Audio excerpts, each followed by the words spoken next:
turi ku itariki 6 z'ukwezi kwa gatanu umwaka wa 2026 ubwo twese mu Rwanda ku mbuga nkoranyambaga twakiriye inkuru ivuga yuko wo bita Karasira Aimable wamenyekanye nk'umuprofeseri mu gihugu cy'u Rwanda wanigishe kaminuza y'igihugu cy'u Rwanda n'ubundi muri rusange hagiye gufungurwa akava muri gereza nyuma y'ibyaha yari ari gushinjwa birimo gupfobya no guhakana jenoside yakorewe abatutsi mwaka w'1994.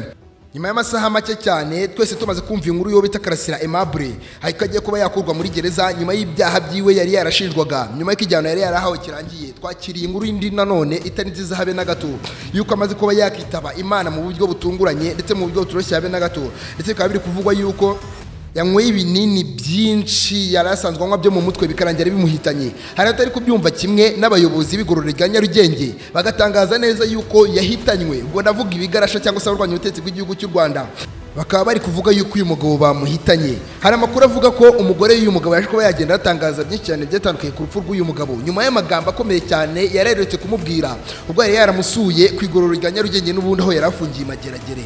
Aya makuru ngiye kubona yakuvira imuzi n'umuzingo, icyo usabwa nta kindi ni ugutera agateko kabana nanjye. Niba ari ubwa mbere wari wisanze mu murwa mukuru amakuru agezweho n'ibyegeranyo mu Rwanda, icyo usabwa ni ugukanda subscribe ugafungura akazogera kugira ngo uzakomeze gutungurwa no gusobanukirwa na byinshi cyane imize nk'ibicanyeganye kuri Sinzima dutuye.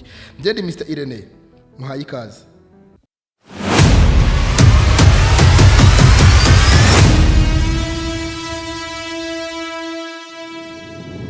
Ubundi uyu mugabo mu buzima busanzwe dusanzwe tumuzi nk'umuprofeseri ukomeye cyane mu gihugu cy'u Rwanda, akaba umugabo wiherahirwaga n'abatari bakeya bitewe n'ibikorwa agiye yakora mu gutanga ubumenyi ku banyeshuri, ku bana bato, abakecuru, abasaza ndetse n'abandi batandukanye barererwa cyangwa se bigishirizwa muri kaminuza zibarizwa mu gihugu cy'u Rwanda n'ubundi muri rusange. Ni umugabo wamenyekanye cyane cyane ku mbuga nkoranyambaga ubwo yagaragaraga apfobya jenoside yakorewe abatutsi mu mwaka w'1994, akaba nacyo cyaha yari afungiwe mu igororero rya Nyarugenge aho yari amaze iminsi n'ubundi afunze muri rusange. Kugeza amagingo angaya uyu mugabo twumvisha inkuru itari nziza habe na gato ivuga ko yapfuye, ndetse benshi bakaba bari kuvuga ko yahitanywe, nubwo kugeza amagingo angaya igororero rya Nyarugenge cyangwa se ubuyobozi bwaryo bari kuba bwatangaza neza yuko uyu mugabo yanyweye imiti myinshi, imiti yari asanzwe anywa n'ubundi asanzwe ayinywa muri rusange, imiti yari asanzwe afite ikaba imiti yamufashaga gutuza mu mutwe bitewe n'ikibazo yari afite n'ubundi cyangwa se uburwayi yabanaga narwo mu buzima bwa buri munsi. Kugeza amagingo angaya inkuru yatangajwe nuko uyu mugabo yahitanywe n'iyo miti myinshi yamaze kuba yanywa nyuma y'uko yari hatangajwe amakuru avuga yuko uyu mugabo kugeza kuri uyu munsi ku itariki 7 yamaze kuba yari kuba yataye cyangwa se yavuye muri gereza. Kugeza amagingo angaya rero bikaba biri kuvuga yuko umunsi yari gutahiraho ari wo yapfiriyeho. Icyo nicyo cyateje urujijo abatari bake kugeza amagingo angaya, ndetse kugeza amagingo angaya amakuru turi kwakira ndetse twemeza neza gatanu kuri gatanu ni amakuru avuga yuko uyu mugabo yishwe n'iyi miti nyine nk'uko twabitangarijwe n'igororero rya Nyarugenge. Kugeza amagingo angaya umugore w'uyu mugabo hari amagambo yatangaje atari makeya gusa none atari menshi cyane ari kugaragaza neza ikibazo umugabo we yari afite, ndetse aho yemezaga neza gatanu kuri gatanu yuko uyu mugabo yamaze kuba yakicwa n'iyi miti yanyweye. Uyu mugore yavugaga yuko umugabo wiwe yagiraga ikibazo mu mutwe, ikibazo cyo gucanganya ikigo cyangwa se akagira ikibazo cyo kwibagirwa vuba ndetse n'ibindi bibazo byose biterwa no kurwara umutwe mu buryo bukomeye. Akaba ari nayo mpamvu yari yaragiye mu ibitaro bya Ndera bakamuha imiti yo izajya imufasha mu buzima bwa buri munsi, kubera yuko atari umusazi cyangwa se umurwayi wo mu mutwe wiri gusaragurika mu muhanda.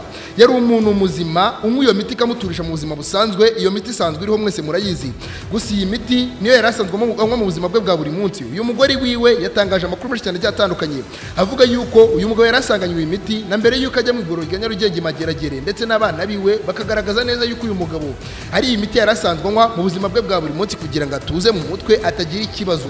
Umunsi ku munsi yayifataga, niyo magambo bakomeje kugenda baravuga. Umunsi ku munsi yayifataga akayifata neza ntagire ikibazo na kimwe, ubwo yabaga atangiye kugira ikibazo bakayimushyikiriza akayinywa. Gusa kugeza amagingo angaya hari ubwo yajyaga anywa imiti myinshi cyane nanone ikamugaruka bakamujyana kwa muganga bakamuvura agakira.